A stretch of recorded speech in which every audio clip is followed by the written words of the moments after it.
Hello everyone, GoldenNova here. It's the last week of the month and that means it's Patron week. That's right, every month, members of my Patreon have a chance to vote on what I cover that month. And I'll let you know what the choices are for next month later in the video. And of the choices provided this month, Buster Blader came out on top. Another member of Yugimoto's impressive roster of personalities, Buster Blader has been around since Battle City, and has continued to take up space in the zeitgeist of the Yu-Gi-Oh community almost entirely off the back of their cool armor and effect. Because if we judge it solely off their appearances in the anime, they aren't that exciting. But think about it, Dragon is one of, if not the, biggest and most supported types in the game. In fact, one of the best decks in recent memory is a combo deck that's held together not by archetypal synergy, but by the broad effects that benefit dragons as a whole. Heck, they arguably made a whole new type just so they could keep printing dragon-esque cards without having to deal with how they would interact with dragons proper. So when you have a monster that's a big middle finger to the dominance of the dragon type, it's gonna resonate with a lot of people who maybe think fish ought to get some attention. Or insect. Or some other type. I swear, it's on the tip of my pyro. However, despite their power and widespread appeal, dragons don't make up the entirety of the competitive landscape. So much like in the real world, you aren't gonna get far in competitions if hating one specific thing is your whole deal. It's honestly kind of boring. To that end, new Buster Blader support would be released that diversified the types you could wail on, as well as tools to put a damper on specific playstyles. All before going full circle and doubling down on the anti-dragon plan by making all your opponent's monsters dragons.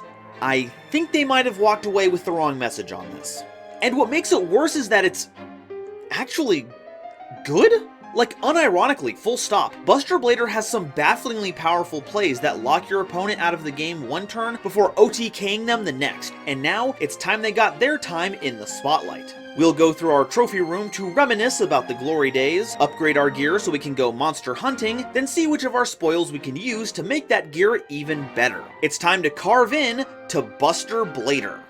But before we continue, a quick reminder to please like and subscribe if you've enjoyed my content so far. We've blasted past the previous goal of 5,000 subscribers by the end of the year, but like one of the most powerful Utopia cards, I'm going all in. Double or nothing. And if we get to 10,000 subscribers, I'll cover that card as well as many others in Utopia Explained. We've also got our Discord, where I've finally gotten Yu-Gi-Oh players to go outside and touch some grass with some premium lawn care discourse, and a Twitter where you can stay up to date on channel news and my bad takes. And if you really like what I do here, please consider joining my YouTube membership. It's basically like a Twitch sub, or backing me on Patreon so you can get your name in the credits, as well as help determine future Explained videos that I make, like this one. Pledge $10 or more by the end of this month, and you'll get to vote between Weather Painters, Nephthys, Sylvans, and Lunalights. Thank you all so much for watching, and now, back to the video. So, what's the deal with Buster Blader? Well, it's pretty easy actually. They're a level 7 Earth Warrior monster with 2600 attack and 2300 defense, and gains 500 attack for each dragon your opponent controls or is in their grave. This gets them immediately big enough to take on the ominous Blue Eyes White Dragon at the side of a single scaled adversary, but you aren't going to be seeing many more monsters like him. That's because it would be more accurate to say we're covering two archetypes today. Buster Blader and their associated support from before the core set Breakers of Shadow, and then all the new cards that came afterwards, under the umbrella of the Destruction Sword cards. So let's bust open some more original Buster Blader cards before moving on to the new stuff. Skilled White Magician is a level 4 light spellcaster monster with 1700 attack and 1900 defense, and like all of Endymion's favorite underlings, gains a spell counter every time a spell card resolves. And like the other members of the Skilled Magician cycle, you contribute them while they have 3 spell counters on them to summon their associated monster, in this case Buster Blader, from your hand, deck, or grave.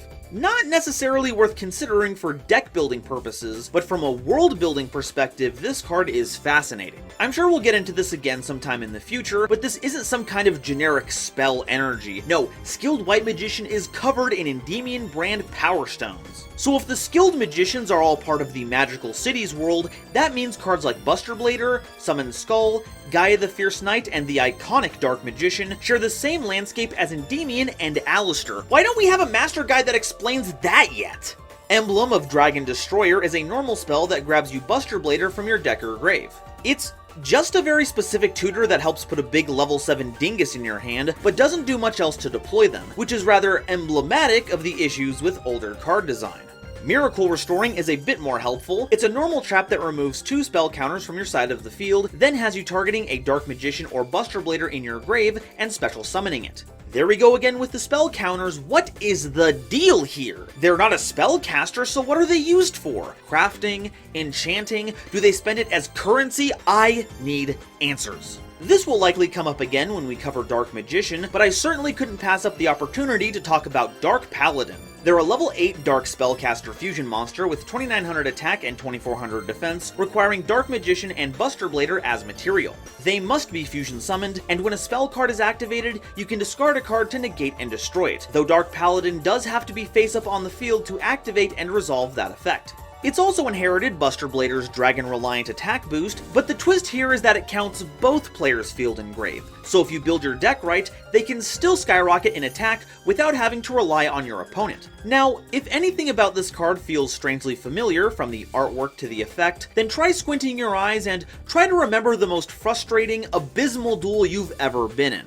There you go, Dark Paladin feels a lot like the test build for Dragoon, packing negation and attack boosting, and even uses Dark Magician as material. But since this card comes nowhere close to being a game-changing threat, I'm more than happy to call this card my Paladin. Technically, this next card came out with the rest of the Breakers of Shadow support, but it doesn't really line up with the rest of it. Toon Buster Blader has all the same stats as original Buster Blader, but they're of the Toon subtype, and because of that, they can't attack the turn they're summoned, but they do have the effect to attack directly if you control Toon World and your opponent doesn't control any Toon monsters. But a big improvement is that, unlike older models, it doesn't automatically explode if Toon World does. So while it's not useful in a Buster Blader deck per se, it is a really fun way to scare a Dragon Link player that's gotten a bit too comfortable loading up their grave when playing Pegasus's favorite deck. It'll certainly get them to sing a different tune. Okay, now it's time to talk about modern Buster Blader. Everything before this point has been kind of a mishmash, but now we have a much more cohesive game plan to work with. So let's start with the remix of an old classic. Buster Blader, the Destruction Swordmaster, also shares all the same stats as original Buster Blader, but swaps out their attack boosting effect for much broader applications. Their name becomes Buster Blader while on the field or in the grave, which is very important for effects that support Buster Blader specifically, and not Buster Blader monsters. If any number of monsters your opponent controls is destroyed by battle or card effect from anyone and sent to the grave, you can target one of those monsters and equip it to Buster Blader as an equip card, and once per turn, you can send a monster card you control that's equipped to this Buster Blader to destroy all monsters your opponent controls with the same type as the monster sent to the grave. Monotype decks beware, the Destruction Swordmaster is gonna bring you a scare and make all your monsters despair. Because while you can only activate your best impression of Tribe Infecting Virus once per turn, there's no cap to the amount of times you can equip monsters that get destroyed. So once you get the ball rolling, it'll be very hard to stop. Unless, of course, your opponent is actively playing under There Can Be Only One, then there's a bit of an issue. Also, while this is a retrain, make sure to use this Buster Blader and not mistake it for longtime Vanguard icon, Blaster Blade. That joke was for you, Jello. Darn you for getting me into Vanguard! Next, we have the most unexpected companion for a dragon-slaying swordmaster, a tiny dragon. Everyone, meet Buster Whelp of the Destruction Swordmaster. They're a level 1 light dragon tuner monster with 400 attack and 300 defense, and when normal summoned, you can add a Destruction Sword card from your deck to your hand. You can also tribute them to special summon a Buster Blader specifically from your hand or grave, and if they're in your grave and you control Buster Blader, you can discard a Destruction Sword card to special summon them, but you can only use one of these last 2 effects per turn, and only once per turn. Whelp makes for a great Stratos that either becomes or supports Buster Blader. We'll get into the synchro you're meant to summon with them later on, but for now, alongside its very useful effect, they're just so gosh darn cute! They certainly put the baby in Baby Dwagon. But they aren't just an adorable little pile of fur and scales that I want like 80 plushies of, they're also here to help, fetching Buster Blader's various swords to fight off their ever-changing quarry. These next 3 are all Dark attribute, and share an effect where they can target a Buster Blader you control while they're in the hand or on your field, and equip themselves to that monster, providing a continuous effect as well as an effect that detaches them for a more short-term bonus. Let's start with the troublemaker themselves, Dragon Buster Destruction Sword. They're a level 1 Dragon Tuner monster with 400 attack and 300 defense, and while equipped to a monster, your opponent cannot special summon monsters from the extra deck. Also, while equipped to a monster, you can special summon Dragon Buster Destruction Sword, so hey, free tuner. Now, it's at this point I should note that the continuous effects of the Lil Ultimate Destruction Swords don't care how they're equipped to a monster, say like from their own effect, just that they are equipped. This caused a heck of a problem when they were in the same format as Union Carrier, where you could just slap this bundle of joy onto any dark or dragon monster you could field. It even spent some time on the Forbidden list itself before they swapped them out with Union Carrier, and while I don't think this card should have come off anyway, it was definitely the right choice to get that Betreaded Menace out of the game. And thankfully, Dragon Buster hasn't been meaningfully splashed in anything since, so that means you have access to an extra deck lock going first, which can be brutal against a ton of decks. However, it is laughably ineffective against others. Don't be surprised if your opponent starts turn 2 with a hearty laugh before discarding Eldritch and a Hakero.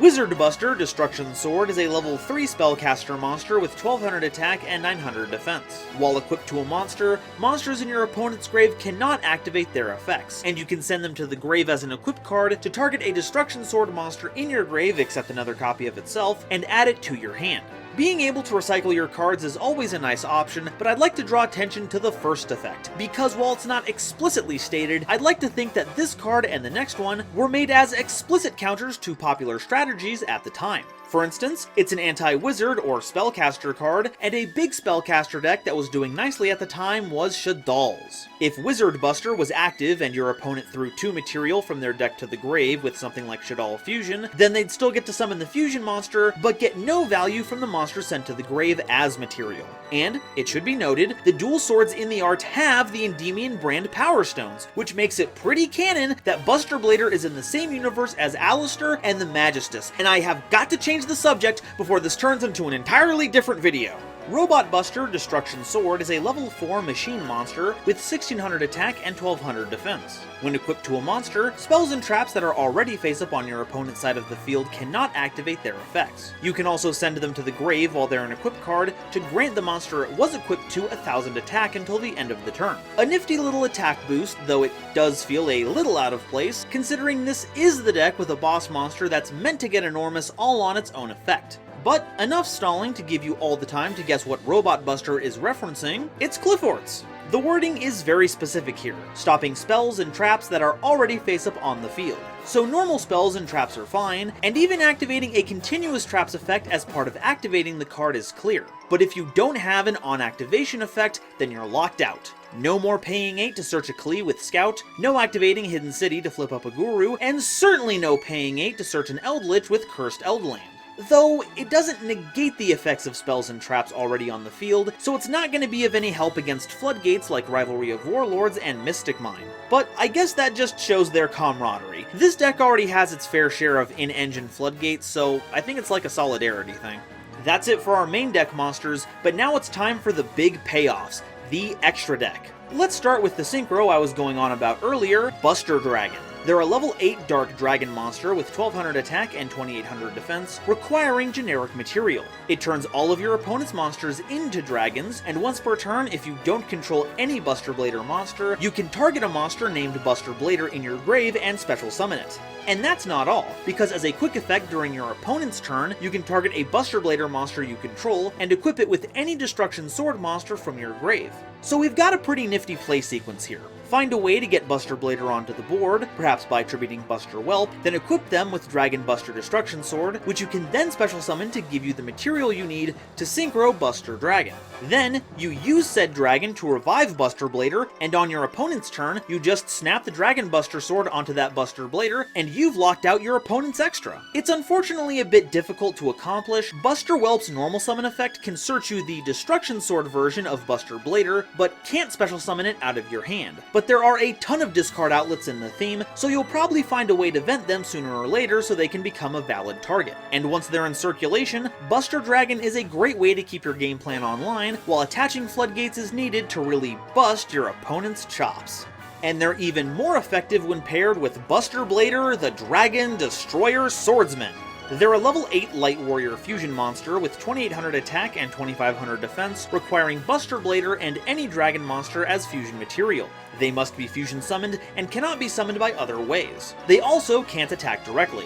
However, they do gain 1000 attack and defense for each dragon-type monster your opponent controls or is in their grave. They've also bought that cool Dragon Capture Jar mug, so all of your opponent's dragon monsters are switched to defense position while the Dragon Destroyer Swordsman is on the field, and the effects of any dragon in your opponent's possession can't be activated. Not on the field, in the hand, or in the grave. Not even the banished zone is safe. And while this Buster can't attack directly, they do deal piercing battle damage. This card is a house, invalidating an entire monster type all on its own, and things get even worse for your opponent once you pair them with Buster Dragon. Now, all of your opponent's monsters are dragons, so everything will cower in fear of this absolutely stacked Swordmaster. I mean, sure, Lynx will stay in attack position, but their effects are still offline, so it's not going to be much of a consolation. It disables boards, does titanic amounts of damage, and is easily one of the top 5 monsters I want to cosplay. Look at that sword! It's so impractical, which makes it even cooler. We've also got another extra deck monster type, Protector Whelp of the Destruction Swordsman.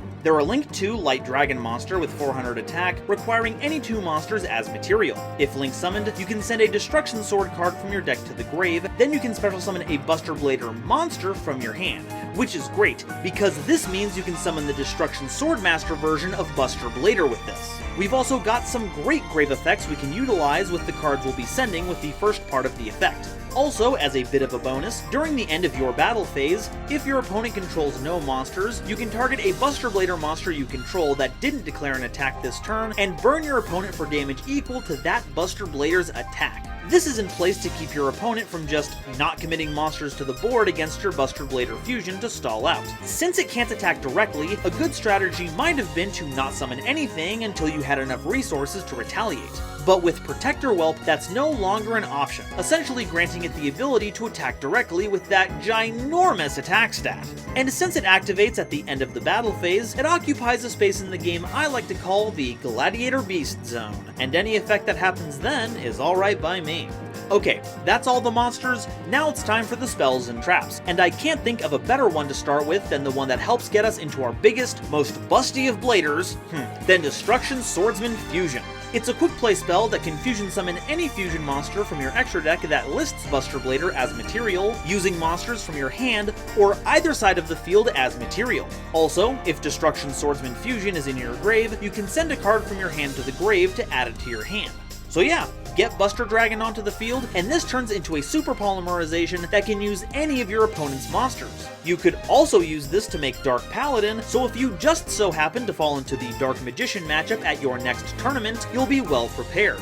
Karma of the Destruction Swordsman is another quick play spell that targets up to 3 monsters of the same type in your opponent's grave. You banish them, and if you do, a Buster Blader or Destruction Sword monster you control gains 500 attack and defense for each of those banished monsters until the end of the turn. It's also like Destruction Swordsman Fusion, where you can grab it out of your grave, but you discard the card this time, not send, and it has to be a Destruction Sword card. This kinda brings the classic effect of Buster Blader to their Destruction Swordsman form and any of their tiny companions. It's also effectively a DD Crow that can be activated in the damage step, so any grave triggers that hide in that very slim activation window are safe no longer. Karma may be a strange name for this card, but it's all tied into Buster Blader's decision to adopt their little Buster Whelp. It's kinda like what happens when you take on the responsibility of caring for any dangerous animal. They grow up and want to test their newfound might by razing a village to the ground, causing untold pain and suffering to generations of villagers as their name echoes through hushed and worried tales of the vicious shadow that haunts the countryside with its draconic malice. It's just a natural part of their development.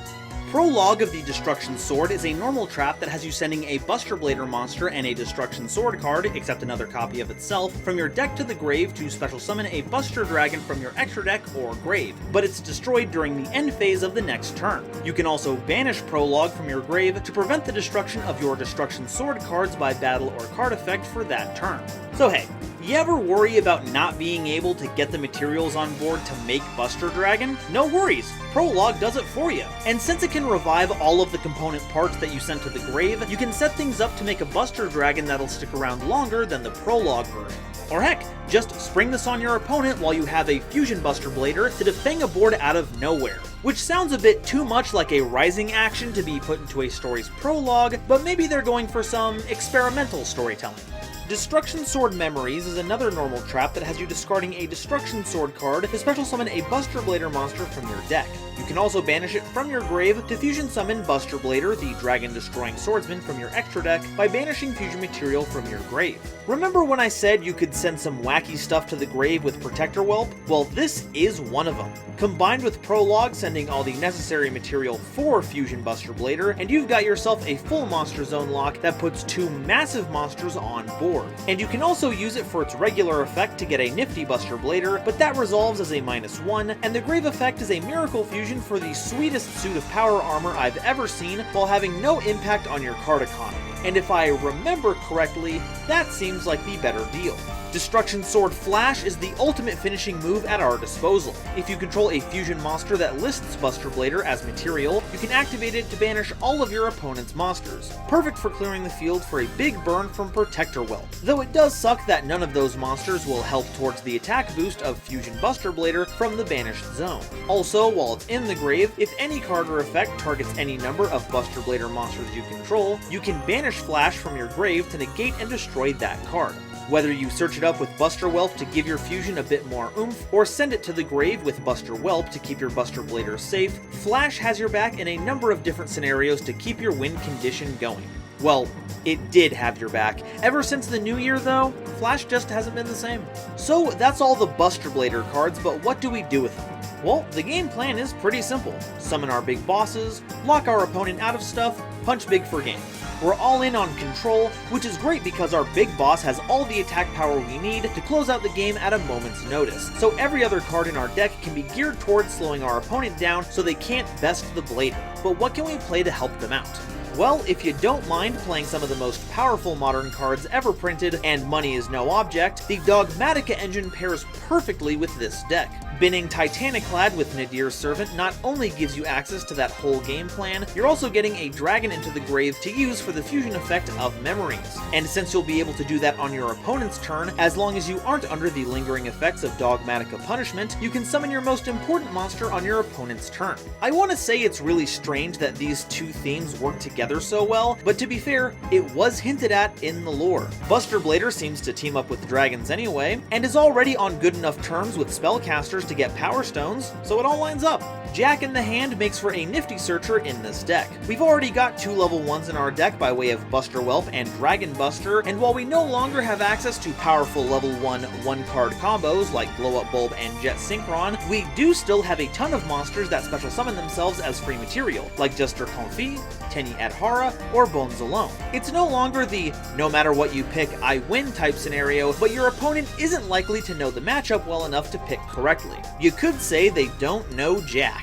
As for a silly tech pick, well, we're already running a DNA surgery on legs, but it's such a shame that they only count as dragons on the field, right? Once they leave the field, they can no longer serve to enhance the greatness of the dragon-destroying swordsman. Why should something so trivial as, death, keep you from bending a knee to their majesty? Well, now they can with the power of Rebirth Judgment. That's right, the power to change types in the grave that had previously been held only by zombies can now be used by anyone thanks to this previously anime-exclusive card. Turn your opponent's entire grave into dragons, and watch as Fusion Buster Blader's attack skyrockets. And yeah, that's a bit dirtily, but A, I would say a monster that pierces gaining that much attack is worth a single card investment, and B, it's more places where monsters won't be able to activate their effects while you have Fusion Buster Blader. And the more places you can stop your opponent from mounting a counteroffensive, the better. And that's all I have to say on Buster Blader. It's a theme that's oddly come into its own, boasting powerful control options, cheap and efficient combos, and a very reasonable price point, supplemental engines notwithstanding.